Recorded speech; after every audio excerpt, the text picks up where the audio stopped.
Who would have thought a project titled Most Wanted Nintendo Switch Games wouldn't be timeless? This is something I've wanted to do for a little bit here. I've done commentaries on Scott The Woz episodes in the past, and I'm not really considering this one of them. I kind of want to take a look at a couple of Scott The Woz episodes that I know haven't necessarily aged very well. Not because I talked about heinous shit, but because I talked about heinous shit and the games I talked about might have come true or might not have come true. Who knows? So I'll give you a little bit of history here as to like why I made what I made. But the first episode of Scott The Woz was the Nintendo Switch wishlist episode back in January of 2017. And I kind of wanted to make that because, you know, Nintendo Switch build-up was really big at that time. You know, it was leading into the big Nintendo Switch presentation 2017 where they announced, like, you know, Super Mario Odyssey for the first time, even though they, like, showed off, like, a little bit of a teaser in their, first look at Nintendo Switch trailer. You know, they showed off Splatoon 2 and ARMS and Octopath Traveler and Shin Megami Tensei 5, Xenoblade Chronicles 2, and they announced Breath of the Wild was a launch title, all that stuff. There was a bit of build-up to that big presentation, and I kind of wanted to play ball on YouTube and talk about what I really wanted out of the Nintendo Switch. But sadly, I didn't really think through the fact that at this point, I like all Scott The Woz episodes I make to be relatively timeless as they possibly could be. And, that's something I've heard a lot of people say they like about the series is the fact that you can pretty much, like, watch any episode at any time. I do try to write things in a way where you can watch it at any moment and it's not going to feel dated. You know, I feel like a lot of YouTube videos will kind of be like, oh, what if you're making a video about, like, Super Paper Mario and there's a new Paper Mario coming out and you're like, with the release of the new Paper Mario coming up in 2 days, I thought I'd take a look at Super Paper Mario. It's just like, why even say that? Just say, I'm gonna take a look at Super Paper Mario. You know, you immediately date the video. I don't actually get annoyed at that, and anybody can do what they want. It's more so like, that's why I don't do it. Because, I just kind of want to write things in a way where it's not gonna be dated, or at least intentionally dated, I guess. But I didn't think that back then, because the first episode I did was pretty much talking about what I'd like to see out of the Nintendo Switch. And this episode pretty much got dated within, like a day? The initial plan was to make the History of Smash Brothers Rumors and Leaks episode the first episode of Scott The Woz. That was what I initially wanted to do, but with the Nintendo Switch presentation coming up, I thought, like, well, hot damn, I might as well do the Switch wish list. The first two episodes of Scott The Woz here, Nintendo Switch wish list and Nintendo Switch presentation 2017, these almost feel like little prototype episodes, and then it feels like the series kind of really gets started with, like, History of Smash Brothers Rumors and Leaks. But regardless, I do kind of want to take a look at 3 specific episodes and just kind of see how well they age, in more ways than one. I kind of wanted to pick 3 that have topics that, like, we can look back on and see how on the money I was, or how just far away from the goalpost I could have possibly been. Like, some of these might be absolutely horrendously dated.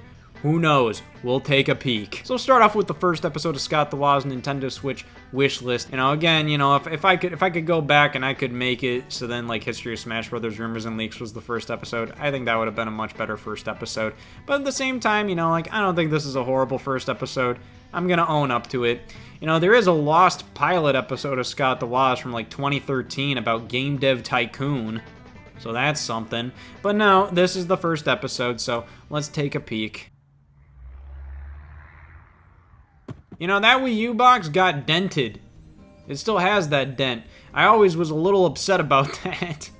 I don't want to dent my boxes. Man, that was my official Wii U box, and I dented that thing. Also, here, I hate the fact that not only is the Internet and You VHS box just a box, and it's just lazily slanted against the hat. Also, I have the Blue Yeti mic just behind me. And that's how I got the audio for this video. I guess I kind of wanted it to kind of look a little, like, I don't know, official. Like, almost like it's like, oh man, this is some serious business. Nowadays, like, I hate showing the microphone in shot. The only things I show the microphone in shot for is the Scott Stash videos where, it's a hangout video, or it's like a friend video where, we're all playing a game. When we're at the couch. That's when I'm okay showing the microphone in shot. I'm just kind of like, this is kind of like, you know, who are we trying to fool here? But no, in Scott The Woz, yeah, it was behind me the entire time. Kind of as an aesthetic choice, but I also kind of, for some reason, thought that, oh, there's a chance that, like, you know, it'll pick up my voice from back there and it'll sound good. It did not. Hey all, Scott here. The Wii U is about 3 large footsteps away from the grave, and I thought it sounded pretty neat to kill time before it goes kathunk in a casket by having a Nintendo Switch wish sesh. So, here is my Nintendo Switch wish list. Everything I want to see from the next generation of Nintendo. My main wish with the Nintendo Switch is that it's a clean break from the Wii U, and don't get me wrong, I like the Wii U. It was quirky and fun. Yeah, a lot of my dialogue here, I did reuse a lot of this dialogue in, like, Borderline Forever, or at least, like, a sentence, just to kind of, you know, pay tribute to the first episode. But, yeah, you know, Season 1 Scott The Woz dialogue was very much... like it was very much like let's find the quirkiest possible way to say this phrase, and I think that's evolved throughout the years, where it's a little more. I think the dialogue's a little sharper now, and it's a little more like it's a little more no nonsense. You know, things have definitely changed throughout the years, but I think it still kind of has a lot of that same energy, which I do like. But yeah, here I'm very much kind of just reading off of a teleprompter. I only use like a teleprompter for like a couple episodes in Season 1. Nowadays, or at least for the past like whatever 7+ years, I haven't used a teleprompter because I think it looks really awkward.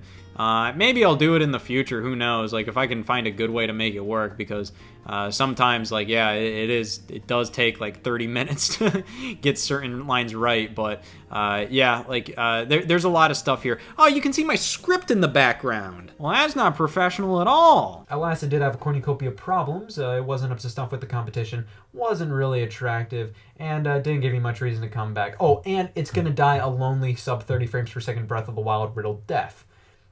To be fair, a lot of those traits sound similar to describing somebody you're pretending to like, but in reality you wholeheartedly despise. I hate the Wii U. So, I'll talk about my opinions here in a second, but overall, kind of the vibe I get from my delivery here is very much like, you know, I kind of like my delivery there, but it's also very much like I'm not really emoting that much. I think I very much wanted, like when I was thinking, like, in terms of what the Scott The Woz character is, I guess, back in the day, it was very much like, I liked doing this a lot. I think I kind of liked smiling at the end of every single sentence because I kind of liked it being, like, a little psychotic. Part of the reason why, you know, I liked opening everything with "Hey all, Scott here" is because I always found it to be like a very slightly awkward thing to say at the beginning of like every single introduction. So I kind of always wanted to have a bit of like that, like in your face but also not in your face energy. But yeah, here I'm pretty much talking about how I want the Nintendo Switch to be a break from the past. So we're not doing like, we're not bringing over anything from the Wii U and Wii and all of this, which I feel like is kind of a weird thing to have in the wish list. Not because like I wanted that, you know, like it's nice to support like old stuff, but at the same time, you know, like I kind of felt like, you know, at the time, you know, in 2017, getting off of the Wii U generation, you know, God only knows I get off on the Wii U generation, but I felt like it supported like everything to a fault, where it's like you just had all of the crap from the Wii and you brought that over, and then you have all the crap from the Wii U just all together, and like you look at like even just how they do like whatever, like if you want to play Splatoon 1 local multiplayer, where like one player has the TV and one player has the gamepad, you have to do this whole ass thing where you zip tie a Wii remote to a Wii U Pro controller. Like, hey, you can plug your class controller in here, and then the nunchuck, and some games require like Wii Motion Plus, and some games don't require Wii Motion Plus, and you have to use a nunchuck, and blah blah blah blah. It's just it's a lot of bullshit.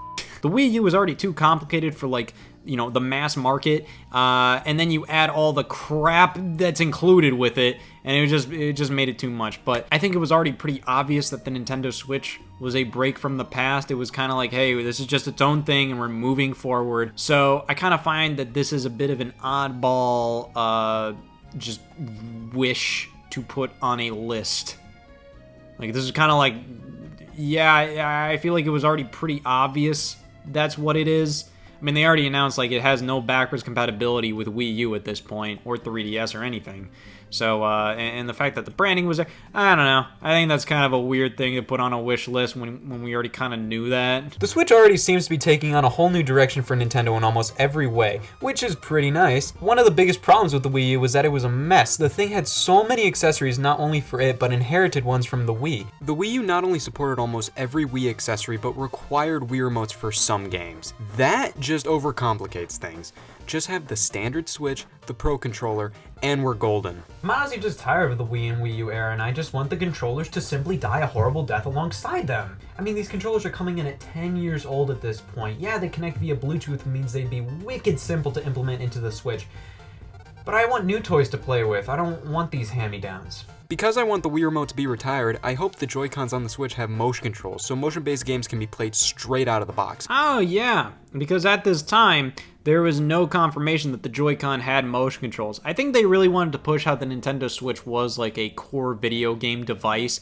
Yes, it's for everybody, but also like, you know, they kind of wanted to show like this whole like, oh yeah, this guy's playing Skyrim, but he's kind of just like playing it, just hanging out like this. I definitely remember at the time like looking at that and being like, that's almost like, you know, like a modern Wii Remote and nunchuck, and lo and behold, that's pretty much what they are. But yeah, at the time they were just kind of seen as like, yeah, these are just basic like game controllers. Because some games just work better with motion. Games like Pikmin are to die for with pointer controls.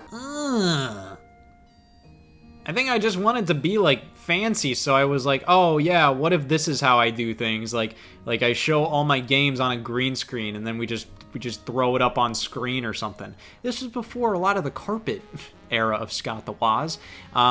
So yeah. This was a little rough, especially considering the first games I did this with have so much fucking green in their box arts. An account system or cloud storage is desperately needed, and a use for My Nintendo would be appreciated. System-wide achievements feel so at home on Nintendo consoles, it's honestly blasphemy that they never appeared on the Wii U. Nintendo gamers love 100% in games for no apparent reason. Give them incentive to do it or reward them for doing it. And I understand why Nintendo didn't implement My Nintendo features into Wii U and 3DS games, because that's just disrespectful to do to corporations.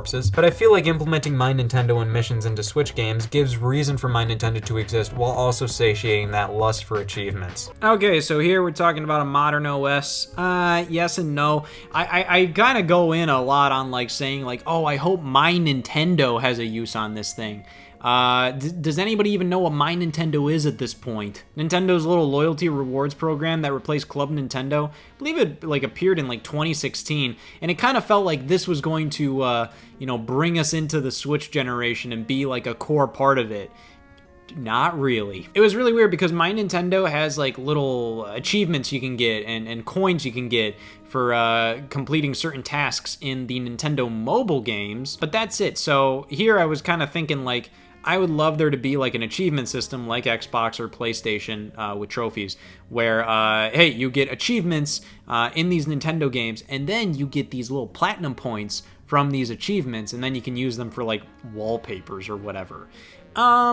Now, they did kind of do that eventually with the whole, like, you know, Nintendo Switch Online, oh, you can redeem your platinum points for, like, new user icons. And I see a lot of people do that, so I think that's, like, a pretty good, like, use for them. You know, I think that's really cute, but at the same time, My Nintendo feels really damn outdated. It was like, what, like, you just have, like, achievements for, like, Mario Run and Fire Emblem Heroes and, like, a couple for Animal Crossing Pocket Camp. And then like a couple random like, oh yeah, can you go on this website and do some things? Like on the Mario 3D World plus Bowser's Fury website from 2021. So yeah, I feel like that service needs to be like greatly upgraded. And you know, it shows like, you know, they're doing stuff with it on Switch, but definitely not in the way I thought they would do it. You know, and I talked about like there being like a better eShop and everything. I mean, if you use the Switch eShop, that thing is god-awful. I think the problem is they use, like, a website-based, like, format. like it's web-based or something. Like, it's not an actual, like, oh, it's a Switch app. Like, I think it, like, calls to, like, a website or something, and it's just so slow. It's so bad. But the actual, like, Switch OS, like, actually just going through the game library and, you know, going through your menus, it is pretty snappy. It works. It does the job. You know, it would be nice if it had a little more personality and fun. But yeah, you know, like, you know, it is something where, like, I do really appreciate how snappy it is. Of course, like, here I'm talking about how, like, oh my god, like, the Wii U and 3DS eShops are both separate, and, like, you know, I purchased one thing on the 3DS and it doesn't matter at all if I purchase it on Wii U, you know, I have to purchase it again. Yeah, you know, like, but like, none of that really matters when, like, the Nintendo Switch is just one system.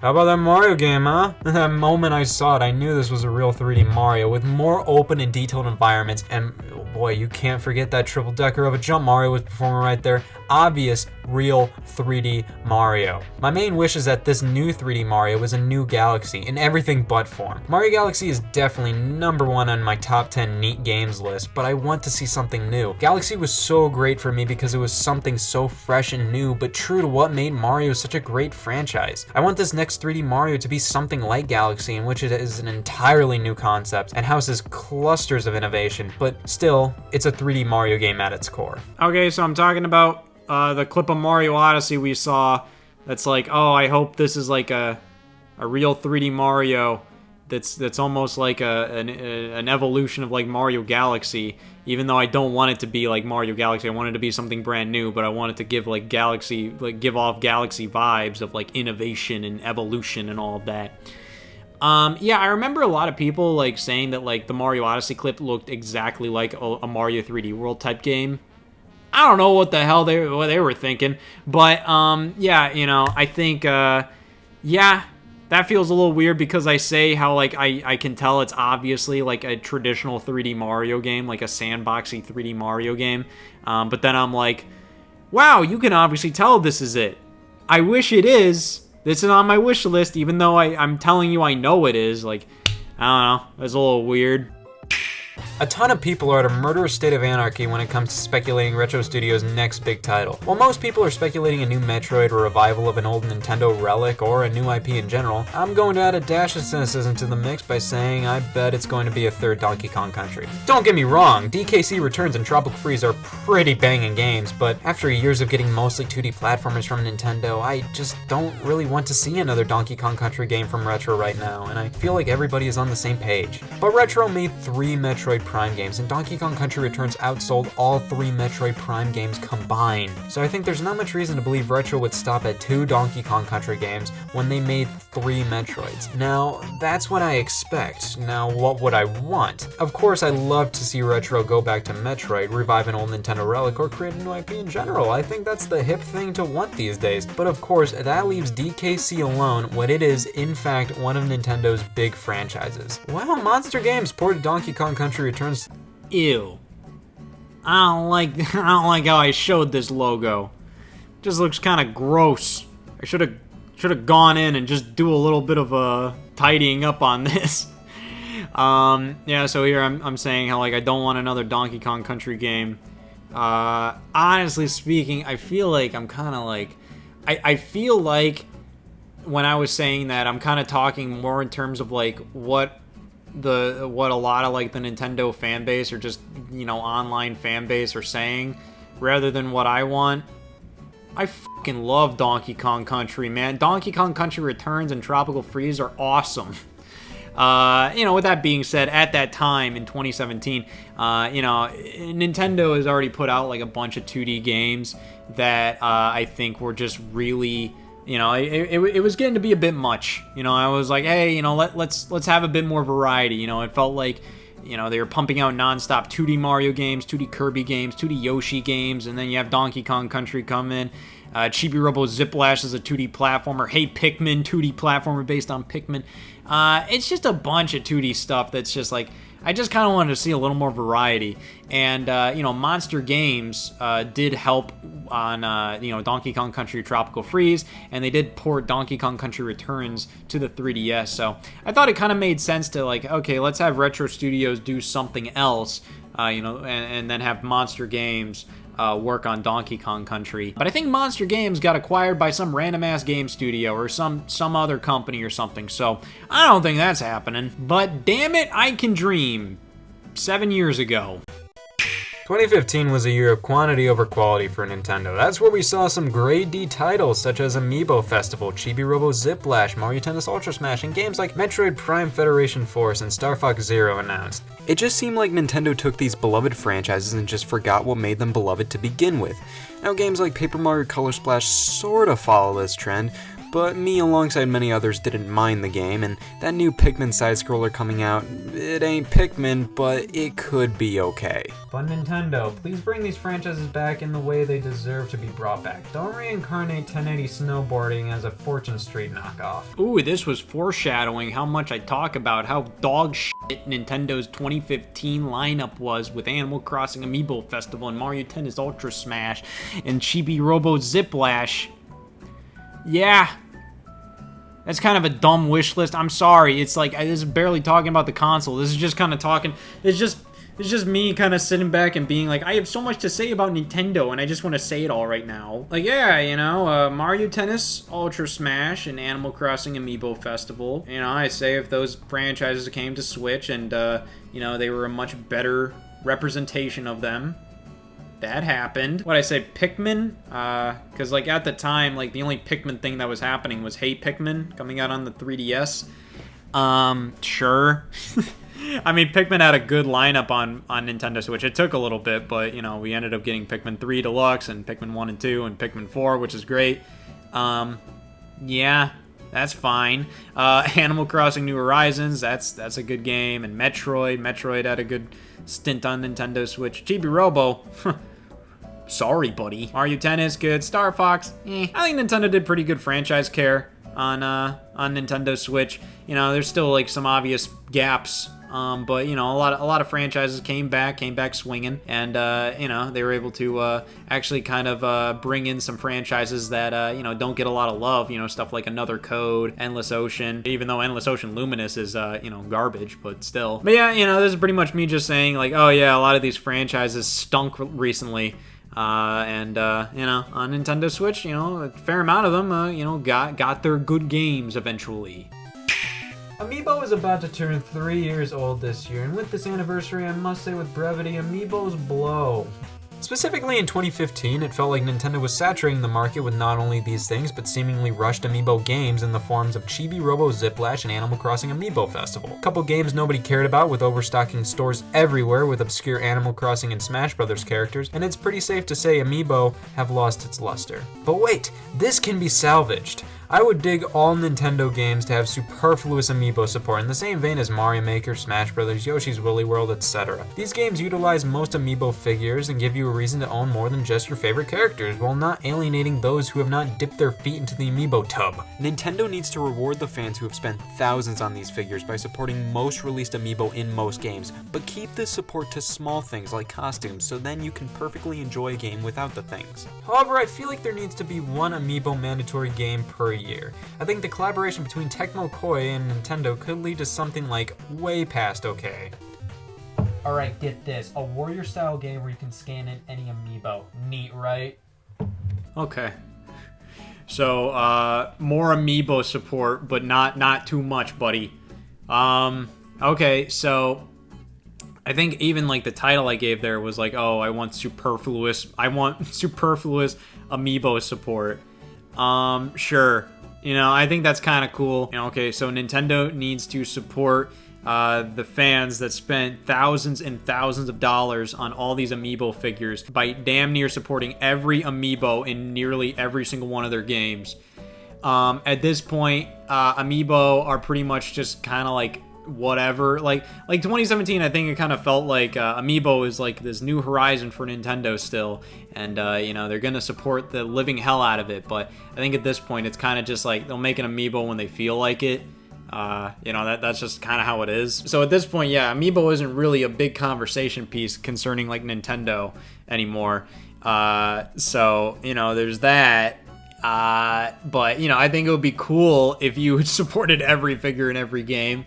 And then in addition, like, I have always been adamant about the Amiibo Warriors game idea. I said it in the first episode. I didn't even realize that.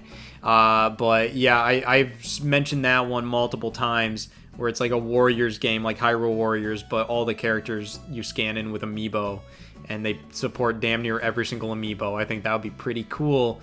But yeah, again, like when it comes to like what I want out of the Nintendo Switch, sure, like yeah, I think in 2017 I thought that would be pretty cool. If like all these games supported Amiibo, like how Mario Maker supported Amiibo and how Yoshi's Woolly World supported Amiibo, but like at this point I'm like, I don't care. Alright, in terms of the perspective department, Nintendo is hemorrhaging creativity. 2D started to become the standard for Nintendo games after a while, and instead of feeling like a design choice, it just felt like a choice made because 2D games are cheaper to develop for than 3D. I'm honestly tired of 2D Nintendo games, but I don't think they should go away entirely. Them going away entirely is the reason we got nothing but 2D games for the past few years. I think there needs to be far more 3D titles than 2D titles, say 30% 2D, 70% 3D, and satiated I shall be. Yeah, so I think that little part should have been just kind of combined with the Donkey Kong Country one. It's pretty much, I'm just saying, like, Nintendo makes too many 2D games. Yeah, okay. I already just said that, so, yeah, at that time, like, yeah, I kind of felt like they were just kind of pumping out nothing but 2D games, and I even say there that, it kind of feels like they're only doing this because they sell better and they're cheaper to produce, but it's like, it's not very exciting, and I think they, they went into the Switch generation with flying colors with, like, Mario Odyssey and Breath of the Wild, and, like, they didn't really push a ton of 2D games, at least in that first year, so, I think that kind of fell. And like, over the generation, like, yeah, we've had a good amount of solid 2D games, but, yeah, for the most part, like, yeah, I think they've kind of had a good balance. There has been a plethora of leaked information about the Nintendo Switch available online before the big January 12th event, so I might as well address the rumors. One of the biggest talking points is this Rabbids Mario crossover RPG that's being rumored. And may I humbly say that I saw this coming from a mile away. And if we convert miles to years, that brings us to about 9 years ago. And then I told him, if a president should be anyone, it sure is Donald Trump. Oh, hi! Okay, that's another change I wouldn't do anymore. I would not talk about politics at all. Let me highlight the fact that the joke there was that 9 years ago, I would never predict Donald Trump would be president. I'm not saying I like that. But yeah, here I'm talking about the Mario plus Rabbids rumor at the time, which was just a rumor. It's a little weird that, like, one of the first games that was leaked/rumored for Nintendo Switch was goddamn Mario plus Rabbids. Boy, am I excited for this console, huh? Mario plus Rabbids ended up being pretty good, but, like, I think I was just going, like, what the... What the hell? My name is 11-year-old Scott Wozniak, and I'm doing the whole being 11 years old thing with relative aptitude and luxury. Well, I was about to slip into my Aeropostale graphic tee and play some $1.99 distractions on my iPod Touch when I came to think, man, wouldn't it be beast if there was a Mario and Rabbids crossover RPG in 9 years? Sigh, a man, or should I say 11-year-old boy, can dream. That wasn't a bad skit. That was okay.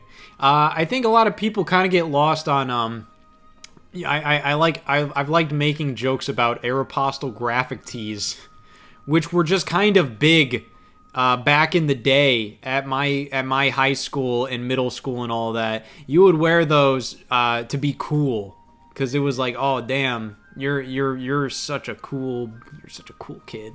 You look cool. You're wearing a good shirt if you're wearing an Aeropostale graphic tee. But yeah, congratulations. We just saw the very first Scott The Woz skit. Can't wait to see more of those. While it does supply a hearty dose of bizarre to the supposed Switch lineup, I'm not completely against the idea of a Rabbids Mario RPG. My problem with it is that I see no true game between Ubisoft or Nintendo with this venture. I feel like any way you slice it, Ubisoft would have supported the Switch, so I think it would have been more beneficial for Nintendo to court third parties that may have been more hesitant to support the platform, like EA or Square Enix, and offering to do a crossover with them. That way, they become acquainted with the hardware, and their crossover do relatively well since it would be with a Nintendo franchise on a Nintendo platform. Alas, I am keeping an open mind. This just isn't anything I'm gleefully giddy over. That's an interesting perspective. I think it's kind of weird. I think it's an interesting perspective, though. Because it's like, okay, so I'm not excited for Mario plus Rabbids. I think Nintendo should have worked with another company to do potentially a crossover. Maybe a company that wouldn't be as gleeful to work with them. So like imagine like, oh, let's work with EA. We'll do a Mario FIFA crossover. Or like Square Enix and whatnot. But, you know, to be fair, you know, just at the Switch presentation, they announced, oh, Project Octopath Traveler, and I think they even showed off, like, Dragon Quest Heroes. And even then, like, you know, Dragon Quest 11 was already announced to be coming to the Nintendo NX before all this. So, you know, what a load of bullshit, Scott. I don't know, I think it's kind of weird. It'd be like, oh, yeah, well, Ubisoft would already support the Switch. Buddy, Ubisoft barely was supporting the Wii U at this point. They were supporting it with Just Dance games. Doesn't really count. I think it's not necessarily based around, like, oh, let's get Ubisoft to support us. It's kind of just like, I think they trusted, like, Nintendo trusted Ubisoft. Especially with like the Mario IP, they were like, yeah, you know what? Yeah, sure, you can do this. I think Ubisoft wanted to do Mario plus Rabbids. I think here I was implying that Nintendo was courting Ubisoft as if like, they're like, please Ubisoft, bring Mario to the Rabbids. I think my main thing here is that it's just kind of weird because, you know, the genre doesn't really invoke any vibes of Mario or Rabbids. You know, it's like, okay, so you have the Rabbids in this Mario game, and what's the genre? Turn-based strategy. So are people gonna be like, damn, I love the Rabbids now, I'm gonna go pick up another Rabbids game, and it's just it's some fucking minigame collection. So like I always thought that was kind of weird, but Mario plus Rabbids is a good game, so you know, it just at the time it just kind of felt like, you know, what the hell is going on, buddy? We are also apparently getting a surplus of Wii U ports to the Nintendo Switch in the forms of Mario Kart, Mario Maker, Splatoon, Smash Brothers, and Xenoblade Chronicles X. Now, these ports aren't necessarily wetting the entirety of my whistle, but I am completely for them. You see, with the use of DLC, a lot of these games feel a lot newer than what they really are. A lot of them are coming in at 2, even 3 years old. So I think having an upgraded port makes a lot of sense, because my hankering levels are pretty low for a new Mario Kart or Smash Brothers.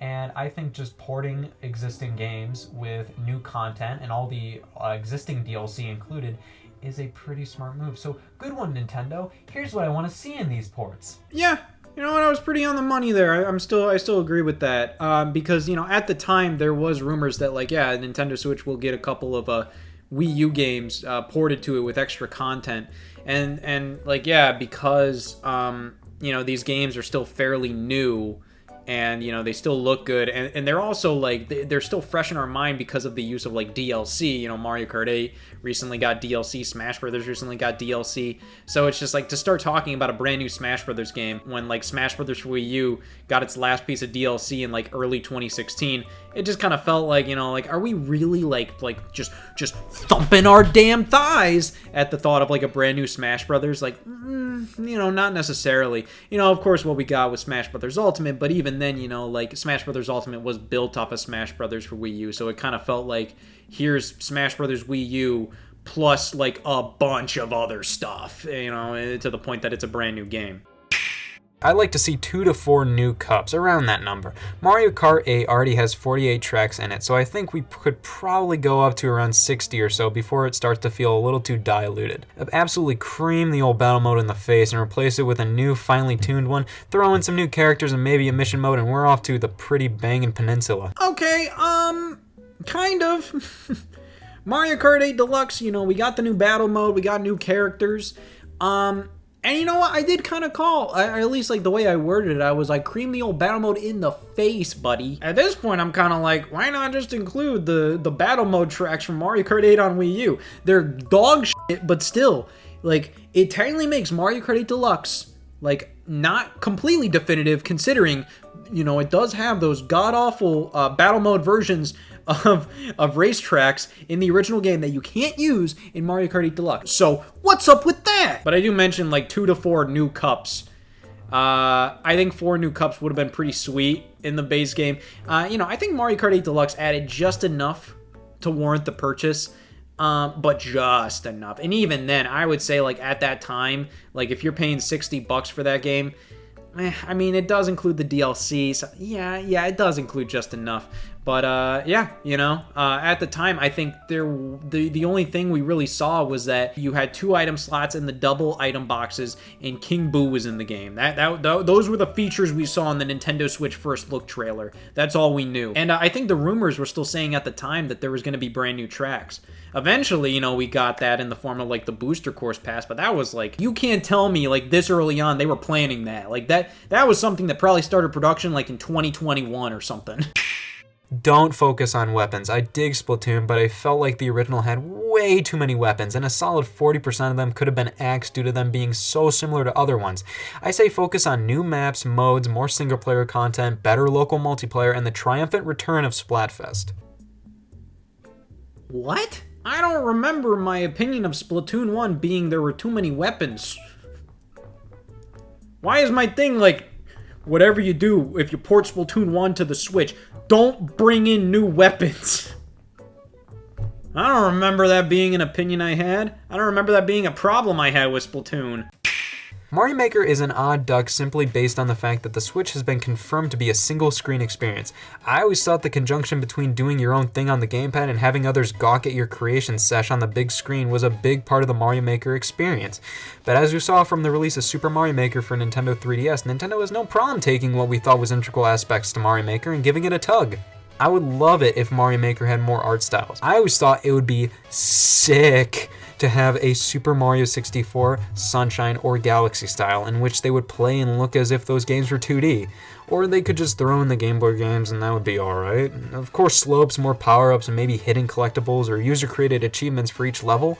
The possibilities are simply endless for Mario Maker, which makes me hope they continue supporting the game once it arrives on the Switch with continual updates and additions. Yeah, I remember at the time there was like a rumor that it was like Splatoon, Mario Maker, Xenoblade Chronicles X, and like Smash Brothers would get ported to the Nintendo Switch. Yeah, none of that happened, or at least Xenoblade Chronicles X took like the entire generation to happen. But it's like, Splatoon ended up being Splatoon 2, Mario Maker ended up being Mario Maker 2. Yeah, Mario Maker was still kind of on the money. I was kind of just like, you can just add stuff to it. That's pretty much it. This one's pretty simple. 3DS and Wii U versions smacked together, and oh me, oh my, we have ourselves a winner. Throw in 2 to 3 new characters, maybe a few new stages, and I feel like most would be satisfied. Damn, 2 to 3 new characters. I pretty much kind of like... That is kind of like Smash Brothers Ultimate. Obviously Smash Brothers Ultimate had a ton more characters than that. But, the newcomer list, at least in the base game, was relatively lower than normal. Especially if you don't consider, like, the Echo Fighters and everything. And I'm pretty much like, yeah, I combined the Smash 3DS and Wii U stage list, which is kind of basically what they did, and then some. They brought back a bunch of other stages from previous games. I kind of underplayed, what Smash Brothers Ultimate would become there. So, that is pretty cool. I gotta be honest with you, I don't really care about this one. I'm not an RPG guy. Damn, I said I was not an RPG guy in the first fucking episode. I didn't even realize that. But for some reason, I bought the collector's edition. Came with a neat DRM riddle flash drive. Cool, right? But please, let me know what you wish to see on not only the Nintendo Switch presentation coming up on January 12th, but the Nintendo Switch in general. Please, let me know. Well, everybody, good luck out there, and see you later. Well, that's the first episode of Scott The Woz. It's not as bad as I remember. You get a lot of the little pieces in place. But I think as a wish list, it's a little rough. I feel like a lot of it's just kind of taken a lot of like the general discussion points at the time. That's kind of my problem with a lot of like the idea of like doing a lot of more like modern gaming discussions right now. I don't know, like it's just kind of all the same opinions. There's not really a ton that I look at and I'm thinking like, damn, like I really got to get my voice out there, because it's like, when like the PlayStation 5 Pro was revealed, what the hell am I going to say that like nobody else is saying? Like if I'm going to talk about that, I kind of want to talk about it in like a broader topic or something where like I can talk about it alongside other overpriced piles of dog shit, Where like this, I remember listening and watching to like a bunch of like Nintendo and video game podcasts and discussions and just all these like YouTube channels and just websites that were talking about all of this stuff. And I don't really think I'm saying anything that nobody else was already saying. So, that's just kind of my thing. Overall, it wasn't as bad as I remember, but like it's still a little rough. You know what? Let's check out the most wanted Nintendo Switch games episode, because that one might be interesting just to see like how did I get all of the games I could have possibly ever wanted? No. This was something I like to do in Season 1. I like there to be like more like fun little creative episodes, I guess, where I had to go in and try to Photoshop my own stuff. So, I wanted to make all the box art myself and just see what I could do there. And I remember like back in Season 1, like I remember just kind of filming this one day and just kind of like just having it ready like the week before, man. I miss those days when I could just film this stuff and just I think I filmed like 2-3 episodes in one day. I remember I had like the Sonic 1 episode of Scott The Woz and the Amiibo episode of Scott The Woz like filmed on the same day, and that felt powerful. I was like, damn, I'm so productive. Now I am like running with like fire under my ass like all the time. I'm running behind every single day. But here, you know what? I kind of just want to just jump around to these different box arts and see what actually came true. Because this one had a unique setup where I'm just kind of like standing there and talking to the camera. Definitely kind of a unique setup, for a Scott The Woz episode. I think it might be kind of cool to do more stuff like this in the future where it's a little more like, hey, a bit of a format change, I guess. I think it's all pretty set in stone at this point, like what a Scott The Woz episode is. This was kind of a cool little experiment, though, where I definitely tried to be a little more like I kind of want to memorize the general lines and just talk to the camera.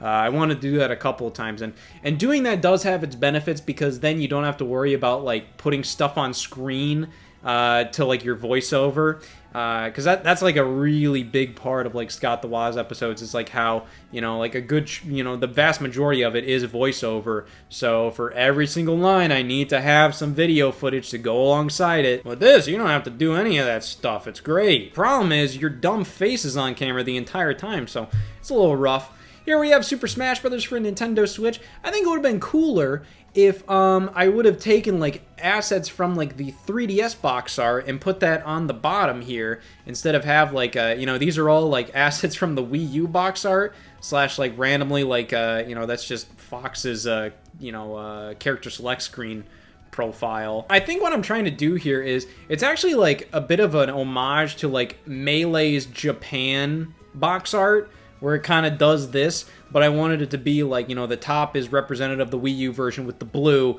and the bottom is red, which is representative of the 3DS version. This is meant to be like, the ultimate version that combined everything. But, I'd say I got that right. Smash Brothers for Nintendo Switch was like the title I think I was going with, which was like, oh, it's the third version of Smash 4. Where you get Smash Brothers for 3DS, Smash Brothers for Wii U, and Smash Brothers for Nintendo Switch, which includes everything. But Smash Brothers Ultimate is basically that and then some. So, I'd say I got that like 70% correct, I'd say. Then we go on to Super Nintendo Remix. No, that didn't happen. We didn't even get like any of the NES Remix games on Nintendo Switch. We did get Nintendo World Championships NES Edition, but who the hell cares about that? Punch Out TKO? Can you tell I went up to like a thesaurus or something and I looked up like boxing terms or just random things to make like titles out of? I would love a return to the Punch Out series. Punch Out on Wii did pretty okay. Like it sold like over 1 million. But yeah, this is didn't happen. Whatever. Oh, damn. All right. This definitely happened. This was true even if, like, WarioWare Get It Together was the only WarioWare game. I think the way, like, I'm trying to, like, I made, like, this box art and stuff, that's also god-awful box art, but whatever. I think, I was definitely thinking something that was, like, a little bit of, like, a, WarioWare Smooth Move sequel. But even then, the fact that, like, this includes, like, the Joy-Con in the box art, that happened with WarioWare Get It Together. That had the Joy-Con in the box art. But then you have WarioWare Move It, which is like, a full-blown successor to WarioWare Smooth Move. So I'd say I got this on the money. Super Mario Maker for Nintendo Switch. Again, I kind of went with, the current naming scheme of everything. Because, you had Super Mario Maker for Nintendo 3DS. So I'm like, oh, well, this is Super Mario Maker for Nintendo Switch. Pretty much exactly what I said in like the Nintendo Switch wishlist episode. You know, technically, I mean, like, we got Mario Maker 2 on Nintendo Switch, so I'd say, like, yeah, like, it was pretty much, yeah. Like, it's like the Smash Brothers thing, where it's like, okay, it kind of happened, but, you know, it's not necessarily just an enhanced port. Pikmin Avalanche. I randomly just thought, like, oh, what if this is like a snow-themed Pikmin game or something? I don't know. I was just trying to be, like, cutesy and creative about it. Not that I'm like, oh, damn, the next Pikmin game has to be winter-themed. But my reasoning for this was, like, I want Pikmin to kind of grow as a franchise, and I feel like constantly numbering them doesn't help things because people are like, Pikmin 3? Well, I have to catch up on Pikmin 1 and 2. In reality, I don't think it... I mean, like, it kind of matters, but, like, I don't think it matters that much because Pikmin 4 ended up being, like, the best-selling game in the franchise. Regardless, I mean, pretty much what I'm saying here is I wanted a new Pikmin game. Pretty much saying, like... And, like, we already knew Pikmin 4 was coming out at this time. You know, there was, like, an interview with Shigeru Miyamoto in, like, 2015 where he said, like, oh, yeah, Pikmin 4 is almost done. Oh, God, Tomodachi World... I would have loved that. Nah, that didn't happen. I mean, like, we got Miitopia on Switch, but that is a damn shame. Miitopia is kind of cute, but it ain't no Tomodachi life. I just think, like, what I wanted here was, like, I want Tomodachi life, but, like, with a bit more of, like, a smart way that they, like, give you new content, because, like, I loved that game to death, and then a week later, after playing it for, like, a week straight, I'm just like... Yeah, like, there's not much else to do. I'm just seeing repeated stuff constantly. Kate's been playing Tomodachi Life recently, and yeah, I think I just watching her play it, I'm just like, yeah, this game is fun. I like this game. It's so goofy, and I would love to see it come back. Miitopia ain't the same, man. It's a different thing. Don't tell me Miitopia is the same. But yeah, didn't get that. I got, like, Miitopia on Switch, but, like, that is not the same. Super Monkey Ball 3! I think I got that. You know, we got 3 Monkey Ball games. I'm not saying we got 3 Monkey Ball games, so we did technically get Super Monkey Ball 3. But I would say Super Monkey Ball Banana Rumble is Super Monkey Ball 3. That is, like, the first, like, no nonsense. This is just a new Super Monkey Ball game in a while. And, yeah, I would say that constitutes as such. But we also had, like, Monkey Ball Banana Mania, Banana Blitz HD. We've had a lot of Monkey Ball on Nintendo Switch. All with god-awful titles. I hate how all of them have fucking banana in the name. But, I think we got this. Oh boy, I don't know if we got this, everybody. Listen, guys, I'm not gonna act like I'm, like, a prophet for this at all. I could, but, you know, I mean... no, I'm not. I'm just a loser who made this Photoshop when he was, like, what, 19? It's such an easy idea. It's not like I really, like, that smart. Yeah, you have Mario All-Stars, which included all of the old 2D Mario games. Why not Mario 3D All-Stars? Huh. Now, of course, it's not completely the same thing. Of course, our Mario 3D All-Stars had just Mario 64 Sunshine and Galaxy. You know, it would have been cool to have 3D Land, would have been cool to have Galaxy 2. 3D World, obviously, like, you know, they sold that on their own, and I'm glad they did because, you know, including Bowser's Fury was amazing. I did try to make this box art kind of like a modern recreation of, like, the original Super Mario All-Stars box art. I just used, like, this Mario Kart 8 render of, like, Mario with the Mushroom Cup trophy because it's, like, I don't know, that was, like, that was the closest thing I had at the time to, like, Mario kind of in, like, a super jazzy outfit, or, like, doing, like, a very just elegant thing, I guess, because on the original, like, he's in the tuxedo and hat and all that, and here I'm just like, well, I'll have him holding a trophy, I don't know. And then, like, the other ones, like, yeah, they're all like in a cloud or something, so I don't know. Yeah, you know, I mean, it would have been great to have everything included, especially, like, stuff like, you know, like, when else are you gonna have a chance to re-release Mario 3D Land? Like, you can't re-release that by itself. That would be fucking weird. But yeah, I at least got the title right on the money, and I got, like, what, half of the game right. Now there's my fabled Amiibo Warriors game. Yep. It's never gonna happen. Basically just a new Puzzle League game. I don't know. I mean, we got Puzzle League games on Nintendo Switch Online, but whatever. I mean, like, yeah, I'm cool with that. I love Puzzle League. I love Tetris Attack, all that stuff. But, like, you know, I'm cool with just, like, you know, Panel de Pon on Super Nintendo, Switch Online, and Pokemon Puzzle League on N64 online. A new game is cool, but I got what I wanted. But I'm not gonna give myself a point for that at all. A Harmonite Encore. I forgot that. No, I really liked Harmonite on the 3DS. Replaying it's nothing crazy. It's nothing like that crazy. But I always liked the style. I always thought it was cool. It's developed by Game Freak, the Pokemon developers. So, I always thought, like it would be cool to have the game back again on Nintendo Switch. I still think that would be really cool. I would love to see that happen. But yeah, I'll take the egg on my face for this one. But not this one. This was pretty on the money. Nintendo Sports Overtime. So I will maintain that I think calling it Nintendo Sports might have been a good play. Because, it's just like, just rename it Nintendo Sports. Because, alright, what? Are you just gonna keep calling it based on the system? Oh, it's Wii Sports. Oh, it's Nintendo Switch Sports. To be fair, I think everybody got the idea with that. It's not like people were that confused. It's like, oh yeah, it's like Wii Sports, but on a Nintendo Switch. So it's Nintendo Switch Sports. Whatever. Yeah, I'd say that's fair. For some reason, I have two tennis icons, which could represent the fact that we got both tennis and badminton in Nintendo Switch Sports. That's pretty cool. But then I include baseball, so, hey, I'm a fucking idiot. What are you gonna do? And yeah, those are my most wanted Nintendo Switch games. Honestly, pretty fucking lame list there, Scott. That's what I'm saying with, this whole thing of just, it's just kind of like a bunch of the same garbage that you hear everybody say. I'm not saying it's garbage when other people say it, but, when it's just what's the point of making that video, buddy? You're not saying anything unique.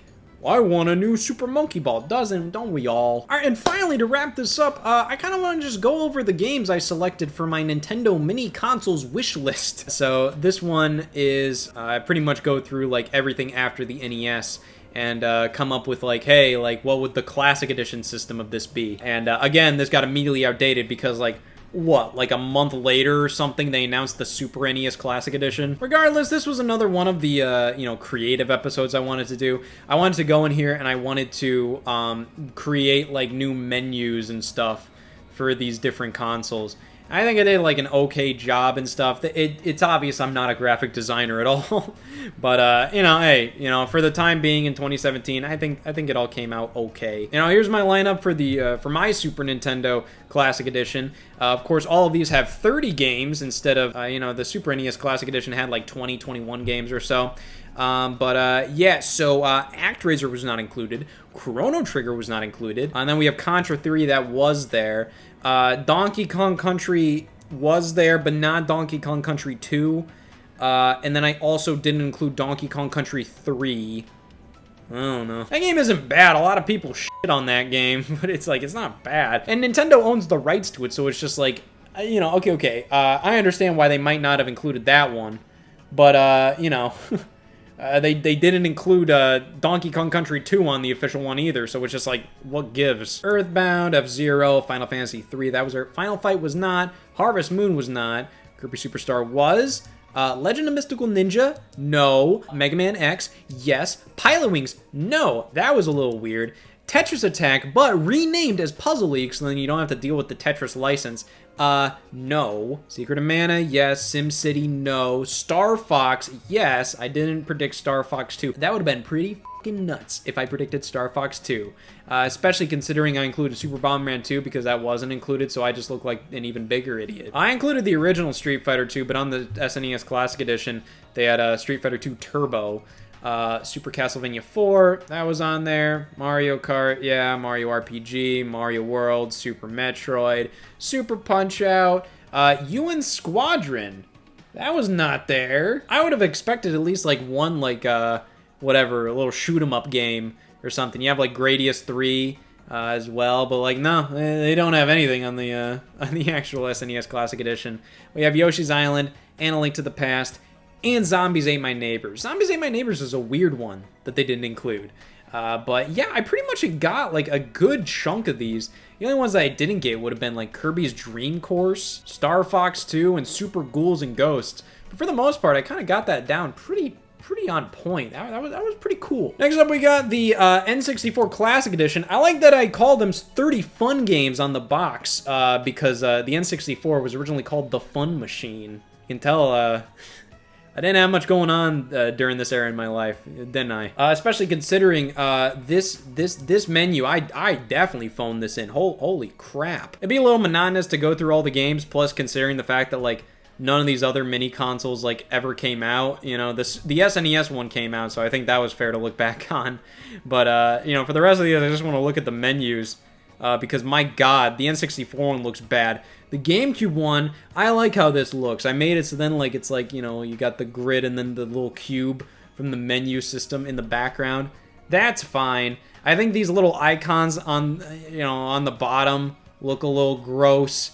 The Wii one, that's fine. The little animation of the cursor can be a little janky, I guess, but you know, I mean, hey, what else are you gonna do? You're gonna make it the Wii menu, obviously. Yeah, I really like the idea of this like best of Nintendo compilation that I included at the end. I think that might be kind of a fun like conversation video to do on Scott Stash at one point.